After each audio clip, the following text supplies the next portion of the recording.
Waboon gaarii jirtuufi malee waan daawwiti ibsaa Finfinnee keessa jiruufi miti jechuudha.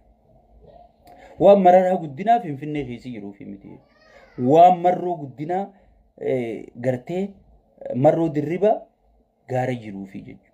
So namni waan namni si kabajuuf san jabeeffatamoo waan namni si kabajuuf san irratti olola oofaa waan namni si kabajuuf san busheessaa waan namni si kabajuuf san xiqqeessaa waan namni si kabajuuf san akka isiin diigamtu haala mijjeessaa sigal diina keetitti deemta ulee harkaa qabduun lafa keeseeti diina kee kamancaa qara qabuun dhaabbatutti deemta waboon isiniif gaachena waboon oromiyaaf gaachena oromiyaan mana michi federaalizimii diiguu deemu tana waboo tana baraara rabbii gaditti jennee abdii qabnaa jechuudha.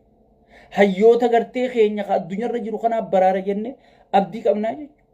Ummata kanarratti ololoofsisaa. Jaawariin bitamaa Ijiptii jechisiisaa. Waboodhaan ergamtuu wayyaanee jechisiisaa. Namicha kanaa wajji mari'annaa manaa isin. Manaa. Itti milkooytanii abadan itti milkooytan. Isini wajjini mari'ataa kijibaa naanji. Arraba kiyya kanarraa rifeensa buqqisi. Yoo inni kalaama tokko isini wadallisaatii fi innillee yoo isini kennan sigale ni eeydan qabaanaa ta'an dubbinan isiniin jedha. Maritti mootummaa haajamuu miti. Nama dandeettii qabu, nama beekumsa qabu, nama yaada qabu, sigale nama roodmaappii qabu, nama gartee haala biyyatti tarkaanfachiisu ajandaa lafaa qabuutu ajandaan kiyya kana jee si dura gattaa'ee si mari'ata. Koriidarii jee koriidariin nu hojjenne. Sigale ida'amu jee ida'amuun hirrisuu taate. Ida'amuun wal jibbuu taate. Wal facaasuu taate. Naannoon Amaaraachi buqqa'uu taate. Tigraay buqqa'uu taate.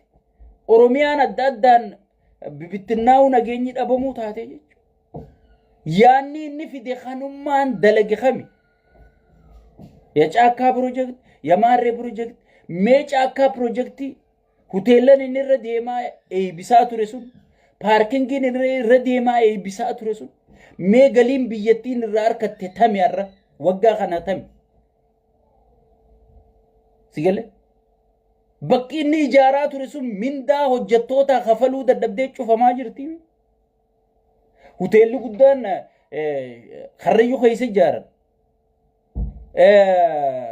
Narraayimi wancii harti wancii tan akkasitti tolchanii faarsee bulaan maraatee huujee maraatu sun okay galii maal galchuu jirti. Ifi hojjettoota siitii waan kafaltu dhabdee hojjettoota nama dhibbaa fi waan ariine harri wancii. Sigale? Mindaa waan hojjettoota baaftu dhabde namni dhufee daawwatu namni bakka namni turistii jechuun maali ka bashannana barbaadu jechuun ka du'a barbaadu miti qabsaawaa jechuun miti bar turistii jechuun ripeelolaa miti bar nama bashannana barbaadu jechuun namni bashannana barbaadu bakka nageenyi jiru barbaaddataa jechuun bakka lubbuun isaa seeftiiti barbaaddataa jechuun bakka lubbuun isaa dagarra buutuun barbaaddatu jechuun osoon imbaasiin Ameerikaa Itoophiyaan dhaqinaa jettee ibsa baaftu turistii tamtu Ameerikaa irraa sii dhaqa sigale. Faarsee bulaa rabbi gadhiise Amaara gangalchina jee maallaqa liqii guurateeti keeta bitatee asii yaa'u kana dhiisi. Kun osoo gisdu illee irraan kaanne sigale. Namarraa hin haasa'u jiraan. Nama gartee bizinesa godhuu danda'u, investi godhuu danda'u, maal godhuu danda'u kanarraa hin haasa'u jira jechuudha. Sigale. Kadachii kadhachuudhaaf asiiti keeta liqii fudhatee dachii mootummaan dachii naa kenniteetiin ganaa tujjaaru majee asii biyya alaatii galu faarsee bulaa miskiina ifiifu asitti jiruun paaswoordii gaafatte kanarraa dubbachaa hin jiru namarraa hin haasa'u jira. Warra investii bileenaan godhu kun maalitti haajama nagayatti haajama. Bashannanee raahaa godhee qaadhimaasaa ijoolleesaa haadha manasaa qabatee gartee honxooxxoo keessa deemuuf nagaya isa barbaachisaa jechuudha. Nagaya san uumuu yoo hin danda'in eenyuun si dhufu. Mana gubachuu jiru eenyuutti ol seena meena boorsaa qabatteeti mana gubachuu jiru keessa eenyu ol seena. Irraa dheessita malee Itoophiyaan akkas godhee jechuudha. sigale ها أما بالغ أنا كنو صوف مركنا فرنجتي تك تديم تو أركنيتي كتاساسي قال فرنجتي تك سنو اللي فارسي بولا جنا جنيه جيسين سيا ويكونو صوف مر فرنجي دايت صوف مر دور فرنجي لا إنا قلتي تياتو أكا قرتي مسلمين هجي ياوتي دور صوف مرتي فرنجين قافو وياني سن لا إنا قلتي ياوتو أما تكو مكر تسارب بقرسيزي way faranjii dhufe nageenyi bu'ee jaa sigal qaallitti waa basaasuu ichi deemtullee hin beeku bara sigal takka faarsee bulallee janaajanee geessuun beeku sigal so biyya akkas keessa jirtu sigal biyya gartee baxaabbaxamtee laaqamtee gartee namichi olii gad dha'ee akka godhu wallaalee bira taa'u kana investoroonni itti gayyaa jettee ekonomiin guddatti jettee bahara naadee bifti jettee sigale yoo eeyda ta'e maraataan si malee namichi gartee waan aangoon isaa tiif godha aangoo isaa ama tokkollee baatii muraasallee aangoo sarra bulchu godhu jira saniifu obboleeyyan kiyya wanni nan isiniyyuu wanni nan isin kadhadhu biyya baraarrachuu maraataa harkaa biyya baraaruu yeroon isaa amma yeroo wal dhageeffannee ilaaf ilaamee wal dubbifne hayyoota keenya mariisisiifne waboo teenya mariisisiifne sabboontota keessa jiru haa qunnamtii qabnu mariisisiifne makkalaakiyaa keenya mariisisiifne sigale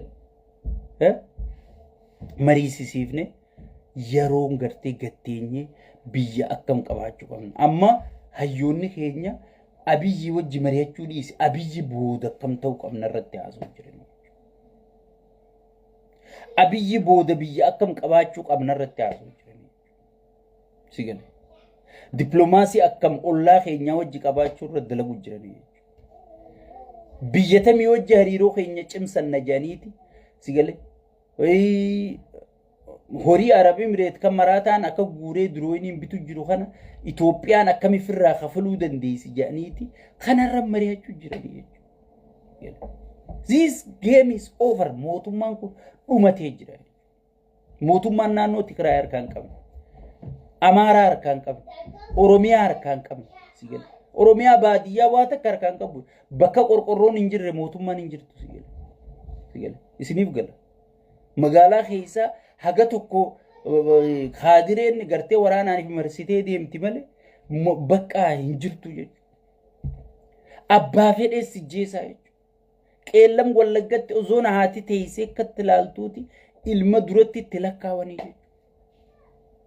Biyya kanaa kana keessa badhaadhinaa dhufaa maarree dhufaa jee faarsee bulaan lafa dhiitaa jechuudha. Faarsee bulaan haga ganama abiyyi baqate janii riidoon dabarsutti lafuma dhiita. Mangistuu Hayilamaariyaamis bara hanganam tokko hafuun numaan lolosoon juuti boodarra chumaan kutee fiifuu lola ta'ee hafe. Kunis akkasuma numaan lolosoon juu kutaa jechuudha. Aangoo jaalachuu caalaa aangoo kamittiin tursiifadhaan isaanii galaan jirtu jechuudha. Ilaaf ilaameen mari'atanii biyya bulchan malee maraatanii biyya bulchan kun jechi kun isaan biratti hin dalagu jechuudha. Indalagu jechuudha.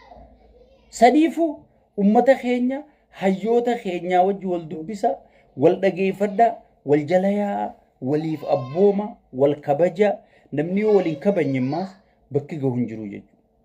Bakki gahu hin jiru yoo wal kabajje malee yoo hayyuu kee kabajje malee jechootaan hayyoota kee darbachaa. bar dhugaa rabbii dubbachuuf Oromoo irraa galata eeggachuun hin barbaachisu hayyoonni keenyallee.